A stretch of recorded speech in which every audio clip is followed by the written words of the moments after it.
analysis. That's all one word, God analysis, like psychoanalysis. Now, God analysis is drilling down into our concepts of God, each one of us. And why does your concept of God mean that you, an IDF soldier, can go off and fight and kill and turn people into rubble with a clean conscience? What is it that your image of God says that's fine? And what about if you're a Hamas fighter and you're popping out of tunnels and shooting the IDF people? What is it about your image of God that says that's fine and that October the 7th was fine? And what is it that if you're a kind of Christian that doesn't want to make choices and just sits on the fence like the Archbishop of Canterbury and, I can see it both sides, it won't do anything, So what's your God analysis? So the dream was about how we have to do God analysis because, we're up against the wall as a planet. We have huge problems, and a lot of them are to do with this idea of God. And it may be we're going to totally change our understanding of God. I think we have to undo this image of God as a warrior who endorses genocide. It's just got to go. So we have to do God analysis. And anyway, that was the dream, and I think there's some work arising out of that. So that's what I've been up to in this last little week. It's been quite a ride. My friend in Turkey says he's going to put me in touch with someone who runs the Ibn Sina Institute. Ibn Sina was probably the greatest of all Islamic philosophers and medical doctors. He wrote texts that were, mandatory for training as a doctor for hundreds and hundreds of years. And there's an Ibn Sina Institute, which he's running. So I'm going to talk to him because this is ultimately about healing. What we're trying to do as philosophers is analysis, God analysis, whatever you want to call analysis, because we're all fragments of each other. Metaphysically, that's what the sages say, and all the sacred scriptures confirm that we're all fragments of each other. So we should be putting each other back together into the picture of wholeness, which is where the word healing comes from, not literally turning each other into rubble. I mean, that's shocking. Okay, so I'm going to stop there. Let's move on. Any comments, questions, or I think there observations? Was one Democratic politician in the States has said, you can't cure idiots. But these days, you can easily see who they are by their caps.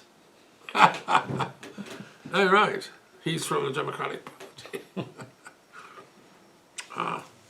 Yes. I didn't mention America. I mean, No, you were into Trumpism and Canada and stuff. And we've talked about that in previous weeks, yeah. Yeah, he's not making it easier for people to like or trust American politics right now.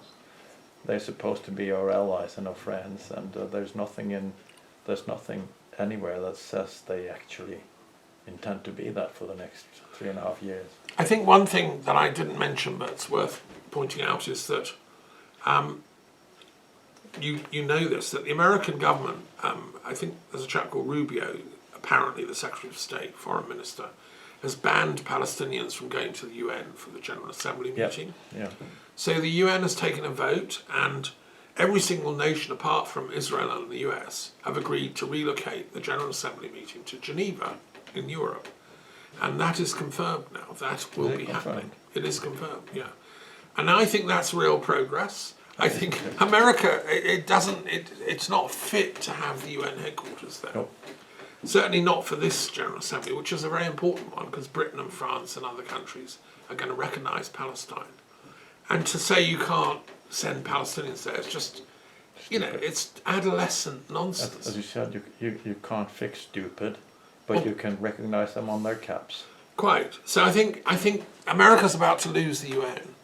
It's going to meet in Geneva, a city I know and love, and a man called James Fasey, who was a great intellectual, Swiss, he created Geneva purposely as a city of peace. He was a 19th century Freemason esoteric wheeler dealer, a liberal, by the way, because the Liberal Party was like really progressive in Swiss politics, and it still is. And he got Geneva set up as a sort of global destination. I think that's a good idea, actually. It's ideal. I've never understood why it has to be in New York or in Well, it was there USA. because of Roosevelt, and because know. America was really supportive of the UN Yeah, they were. to begin with. But I think those days, we just got to accept they don't deserve it anymore. Oh. And Europe will be proud to have it. And if they want to stay in Geneva, which has huge facilities, I mean, Geneva is easily able to accommodate the UN in the old League of Nations buildings there. Ideal communication to and from, and everything is just... Yeah, so I mean, anyway, that's something worth flagging up. I've been to the UN headquarters and spoken there a couple of times. I mean, I love the UN buildings, and I've, I'm going to be sad. I mean, obviously, I hope that if America wakes up and realises what it's up to. I mean, I think I spoke last week about the work of this chap, Kevin McCarthy, and the discovery of the Kennedy assassination, and the death of Robert Kennedy and JFK, and it was a Zionist assassination squad that did it. We talked a little bit about it in the car to Buzak also last week. I think I spoke to it in the Philosophy Club, and so I won't go over that ground. But I think all the signs are that what we're seeing play out now with Trumpism is the final, triumph of American Zionism, and it's a false cult. It's a cult. It's not endorsed by any authentic rabbinical teachings. It's not endorsed by any authentic philosophical teachings. And as I say, Maimonides would be definitely going to Geneva. I would about 30 odd years ago, I was in Houston talking to a couple of scientists in marine. That'd be in the 70s or no? No, 90s. 90s, okay. 96, 97. Right. You weren't there in the 60s in Dallas? No. Just checking. No, I was at home. Okay. And anyway, there was an Australian, one of the scientists were Australian, and he said, seems like what China is doing. No, and this, mind you, this is more than 30 years ago. Yeah. What China is doing, they are not building a defense force, they are building an attack force. And nobody seems to care, nobody seems to notice. He knew about this, did he? He knew about this from Australia and seen what's happening. I see, he was an Australian, right. He was an Australian, one Australian, one Texan, and Texan of course said, well, we'll sort that out if that happens. But today we can see basically what he was saying was actually had a lot of truth in it. China's built up probably the largest attack force in the world. They are getting more and more greedy for land for some reason. They are attacking the Filipino Coast Guards.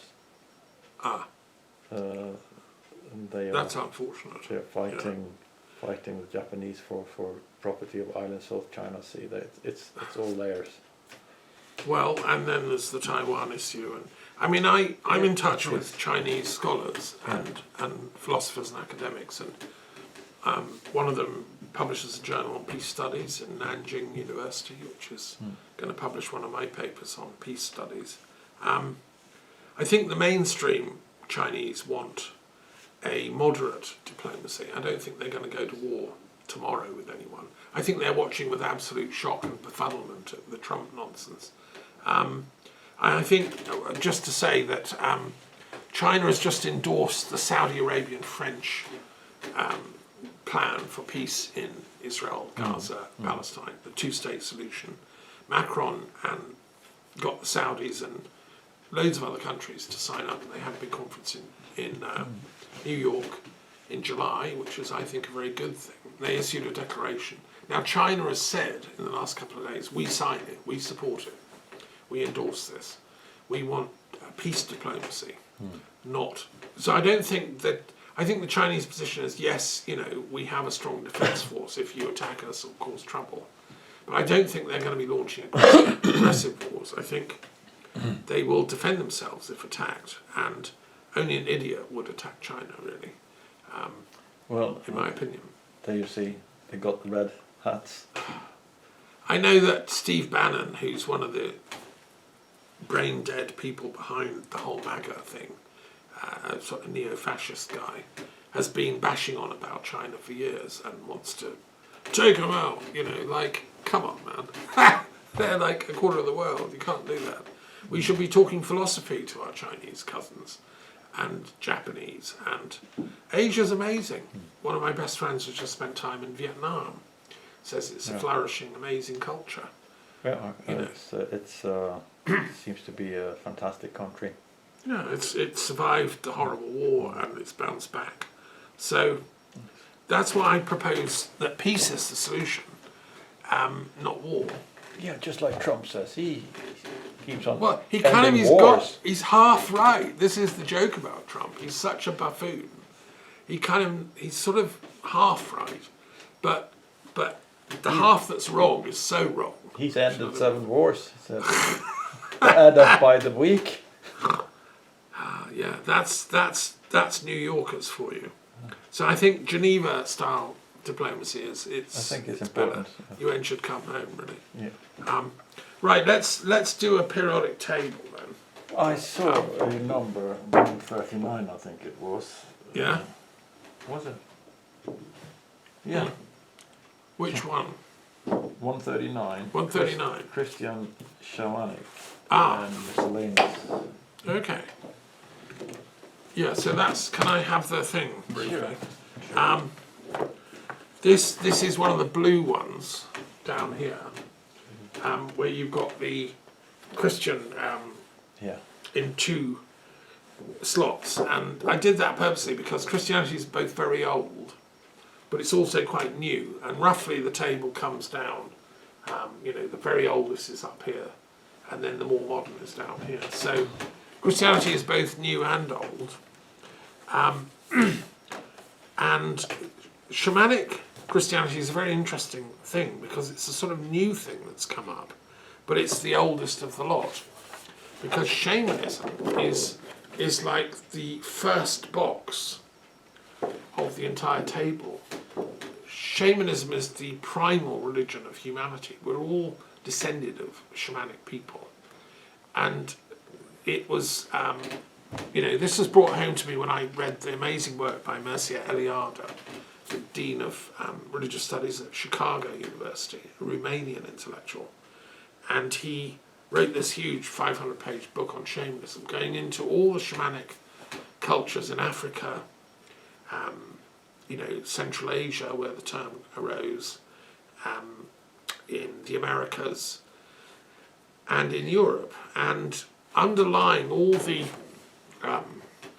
revealed religions which have a sacred book, there's this oral culture which is called shamanism by religious experts. And it's an oral tradition, and it's to do with inner knowledge. It's to do with navigating through the spirit world. It's to do with matters of life and death. It's to do with knowing, when somebody dies, where the soul goes, being in touch with them. So they were mediums. When somebody is ill and haunted, the shaman is the person you go to. So they're like the psychoanalyst guy for the community, and the healer. And all tribes had shamans, and it was a special training. You spent years doing it. It wasn't easy because you had to struggle with demons and all this stuff. They existed in Scandinavia, in the Nordic peoples of Sweden, Norway, etc., but also in the Finnish culture. Shamanism was very big in Finland. It still is. I've had people, friends of mine, who've been learning about Finnish shamanism, and that's where Christian shamanism is. It's really the blending of the very old wisdom path of the shaman with the very modern, relatively modern, of the Christian idea, that God gave us a prophet and a book and teachings, and you know, from a shaman's perspective, that's a bit daft. You know, God is in all the stones, the trees, the flowers, the fields, the animals, and in us.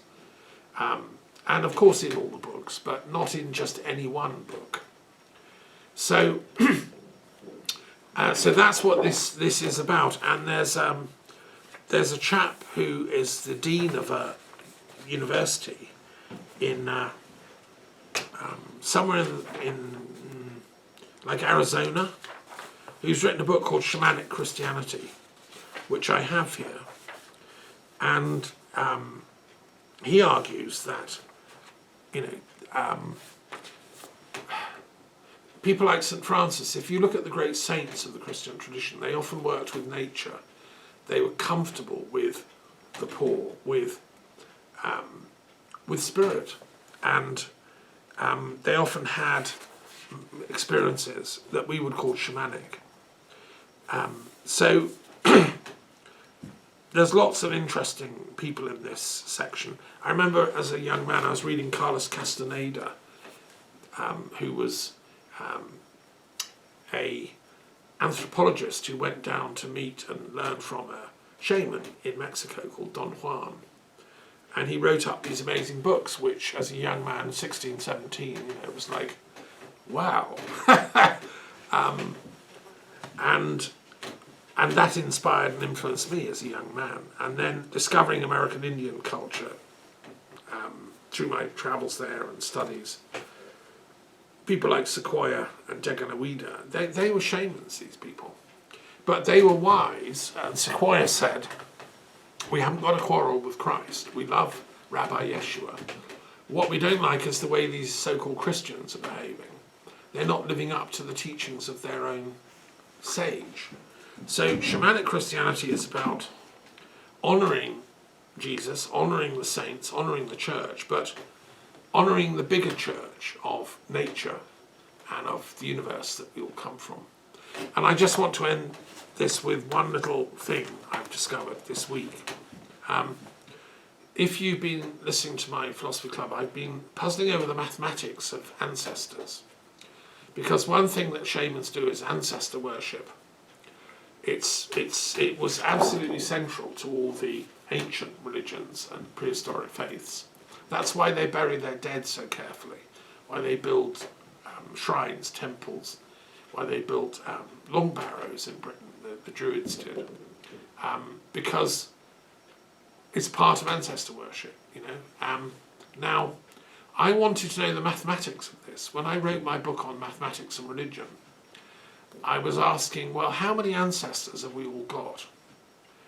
Like, because if you go doubling each generation, so I've got 2 parents, 4 grandparents, 8 great-grandparents, and so on, you double it each time. By about 500 years ago, I've got trillions and trillions of ancestors, and that's not possible. So what they do is they have to pare that down, and they argue that this is because of cousin intermarriage. You're all related to each other, as I say. Yeah, so actually we are related to each other.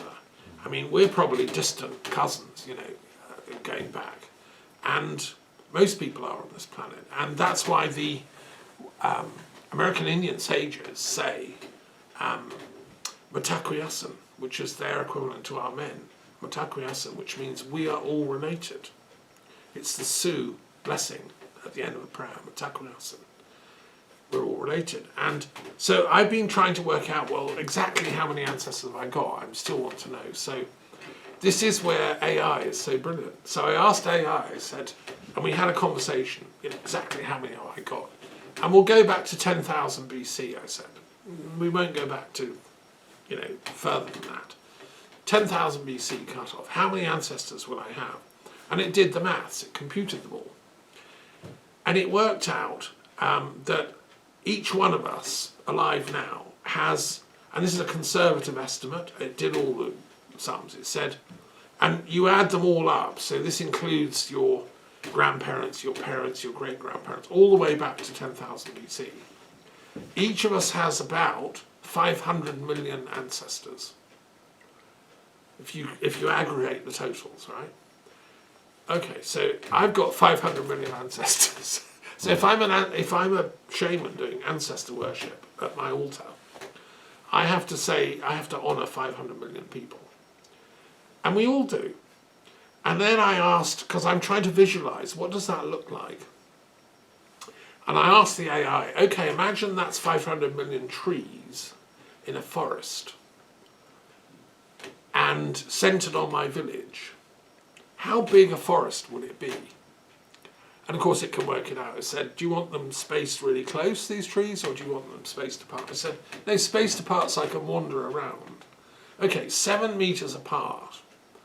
That forest of my 500 million trees would stretch about 90 kilometres in each direction in a circle. And it would just be forest, right? And I could roam around and talk to each ancestor like a tree. And it would fill Lebanon, what it said. The whole of Lebanon would be filled with the forest.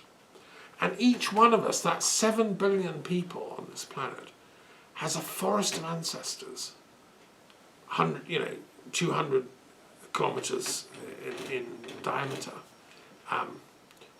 I find that mind-boggling, but that is where the shamanic heritage comes in. If we are comfortable with this, then of course we're gonna respect each other's ancestors. I'm not going to attack and kill you because you've got 500 million ancestors who are going to be very annoyed if I do that. And likewise, my 500 million ancestors are going to be very annoyed with you. So if we're going to practice the shamanic path, this is why it's a path of peace. We respect each other, and we don't go chopping each other's forest of ancestors down and adding to the pile of the dead. And that's why what's going on in Gaza is so wrong, from both a shamanic and a Christian perspective. So anyway, that's that. I think that's, any questions about that? I think it's really interesting. There's more detail if one is interested in the actual text that comes with it. And I give lots of names. Right, I think what we'll do is we'll do one of the 99 names of peace next.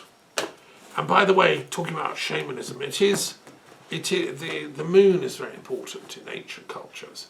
Going back 60,000 BC. I mean, 10,000 BC is conservative, because in Dordogne, not far from here, in the middle of France, they've got Lascaux cave paintings, and those caves were being used 30,000 BC, 40,000 BC. They were highly intelligent, spiritually aware people who'd mastered a toolkit of sophisticated equipment, making their clothes and needles and thread and hunting and gathering and doing art and culture and dance and music. And, so that's 30,000 years ago. So we've got even more ancestors to count it. And we're having a moon eclipse at the moment. Here's from my daughter, Sophia. She's bequeathed to my library this book on moon magic. And we're in the full moon in Pisces at the moment, which I'm just going to share because people that are into the magic of the sky and so on believe that Pisces represents sensitivity. Often it's about psychic abilities, people with an intuitive ability. So the fact that it's in eclipse might mean that we need to up our game when it comes to sensitivity, and we need to act more compassionately. If I was Maimonides watching from the heaven worlds of what's going on in Gaza and this mass slaughter and turning people into rubble, I'd say these people have lost the plot, these IDF people and the people behind them. They've lost their sensitivity, they've lost their soul. And a lot of the shamanic work is to get the soul back to people that have become demons, really. This is a demonic thing that's happening. So the full moon in Pisces is about leading people back to a sense of their own spirituality. If they've lost that sensitivity and they've lost that wisdom, and there's an eclipse, right? It's very symbolic. The shamans of the planet, the wisdom workers, the philosophers, need to guide people back into contact with their soul nature. And that's one of Maimonides' favourite texts was by Aristotle, about philosophy as the recovery of soul, the healing of the soul. This is what philosophy is about. So, yeah, so that's kind of important that we honour the moon, because that is very, very ancient. And my daughter did. She helped found the Lunar Coven, which meets online with her friends. And yeah, we need to remember that sensitivity. Let's do a 99 names apiece. Choose a number between 53 and 99. 72. Okay.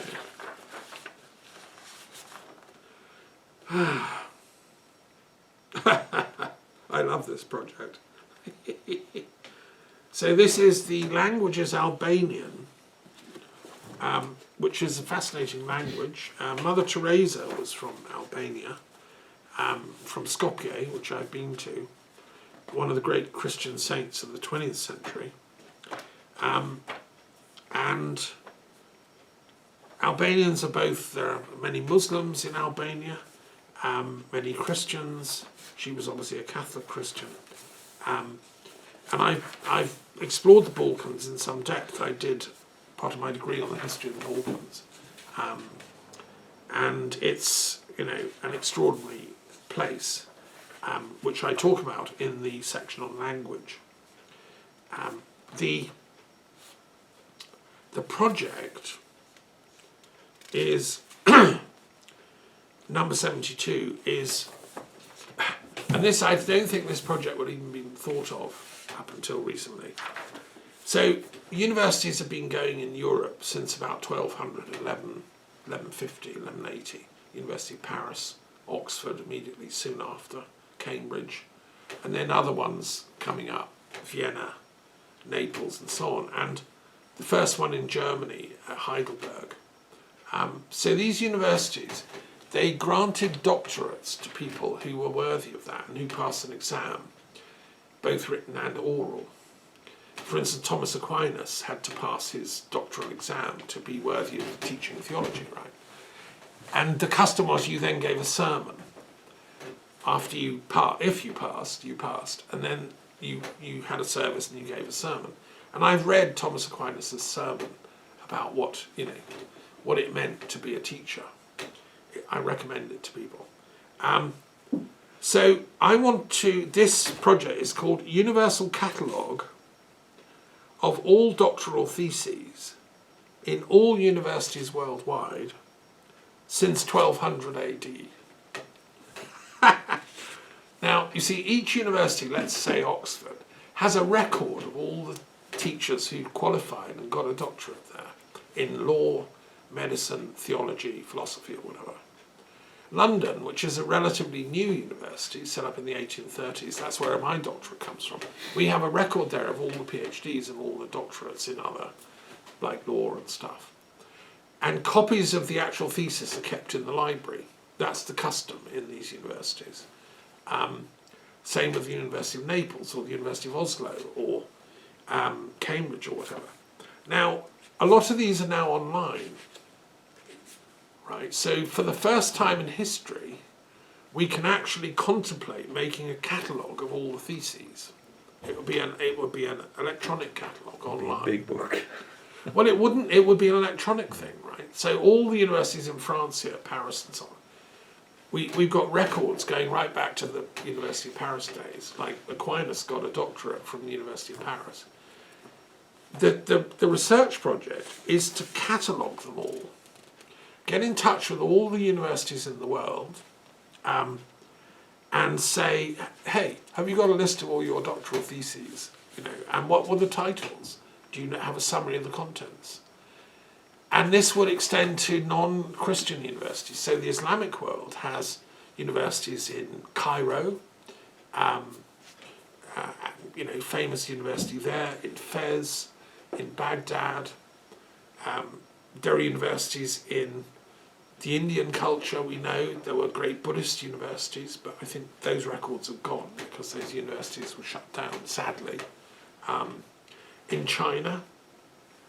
So it would be, I think, as an educator, as a teacher, I think this is a lovely project for all the academics in the world to get excited about. And then we could put them all online, and we could create a sort of search tool. So I could then say, okay, I'm researching Buddhism in 7th century China, Tang Dynasty Buddhism. Who among the Buddhists was looking at the moon and its impact on psychology and astrology? As a Buddhist, what was Buddhist astrology like in 7th century China? And who's done a doctoral thesis on that? And then you'd have a search engine that it would ping. It would say there's one here in Shanghai that was done in 1920, there's one here in Lhasa that was done in 1980, and then there's one in California that was done in 1999, all round about those topics. And you could then go into the thing and get the summary of the contents. Now that's what I would like. And why do I want it? Because I'm a great believer in education. It would speed stuff up. And then you would know, well, I don't have to repeat that. They've invented the wheel. I don't have to repeat the wheel. I can now do something on something else. And so each generation of students graduating would choose a topic that nobody's ever done before, but filling in the gaps. Right, that's what the advancement of learning is all about. So that's my project, this project, the Universal Catalogue of all doctoral theses in universities worldwide since 1200 AD. I think it's really exciting, and of course the Hebrew University in Jerusalem, it's relatively new, but they've produced some great thinkers there. And in America, whilst the universities are still running before they're shut down by Trump, he's trying to close down Harvard and Harvard is that they got a new law or a new rule ruling against a federal judge said that it was illegal to take their grants away, according to the laws. Well, so he was ordered to reopen the. Hooray! So look. The light agrees. Yeah. We got a green light for higher education here. I mean, Harvard is another example. That's been going since the late 1600s. It was founded by British scholars. John Harvard was from Southwark, where I used to live, and he's buried in Southwark Cathedral, near where the Globe Theatre of Shakespeare was. So I love Harvard, and they've produced doctoral theses. I mean, they would be part of this project, right? But we've got to do it before the kind of the intellectual thugs, which is what Trumpism and co represent, and Farage in Britain. I think you shouldn't use Take word over. intellectual together with the name Trump. Well, anti-intellectuals is what they are, and that's a hallmark of fascism. I mean, Hitler said, "Think with the gun." Like they don't like ideas. They would shut philosophy clubs down. They don't like what we're doing, and they never have, because they don't believe in intellect. And that's what we've been always up against. The mob. Philosophers have always been ahead of the posse. Trump is dying to get a Nobel Peace Prize. It's a fantasy. Of course it is a fantasy. And Netanyahu wants to nominate him. It's a total fantasy. He has already sent in nominations. Yeah, well, these two should be in prison, and with any luck they will be. I think that will be top of the bunch. Get him a Nobel Prize for criminality. I mean, we should make a spoof Nobel Prize award for criminality and award it to those two. Yeah, absolutely. So anyway, that's the project. So well chosen. That was a jolly good one. I just